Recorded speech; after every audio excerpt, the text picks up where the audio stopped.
মধ্যপ্রাচ্যের ওয়ারের মাধ্যমে আমাদের 34,000 কোটি টাকা ইতিমধ্যে বাজেট থেকে চলে গেছে। ইরান যুক্তরাষ্ট্রের যুদ্ধের কারণে বাংলাদেশের বাজেট থেকে নাই হয়ে গিয়েছে $4 বিলিয়ন, যার পরিমাণ বাংলাদেশি মুদ্রায় প্রায় 40,000 কোটি টাকা।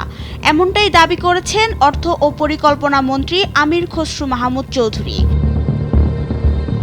বর্তমান সরকার এমন এক অর্থনীতি পেয়েছে যেখানে সবই মাইনাস, আর ক্ষমতাচ্যুত সরকার বিদ্যুৎ ও জ্বালানি খাতে প্রায় 50,000 কোটি টাকার বকেয়া রেখে গেছে, যা এখন বিএনপি সরকারকে পরিশোধ করতে হচ্ছে বলে জানিয়েছেন মন্ত্রী।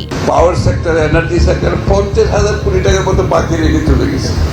মাশাআল্লাহ। দেশের অর্থনৈতিক পরিস্থিতির প্রসঙ্গ তুলে মন্ত্রী বলেন, সরকার বর্তমানে কঠিন সময় অতিক্রম করছে। মধ্যপ্রাচ্যের যুদ্ধের প্রভাবেও অর্থনীতিতে বড় চাপ তৈরি হয়েছে, কিন্তু ঠিক কিভাবে তা হয়েছে তার ব্যাখ্যা দেননি তিনি। 16 মে চট্টগ্রামে মা ও শিশু মেডিকেল কলেজ হাসপাতালের নতুন ভবনের ভিত্তিপ্রস্তর অনুষ্ঠানে তিনি একথা বলেন।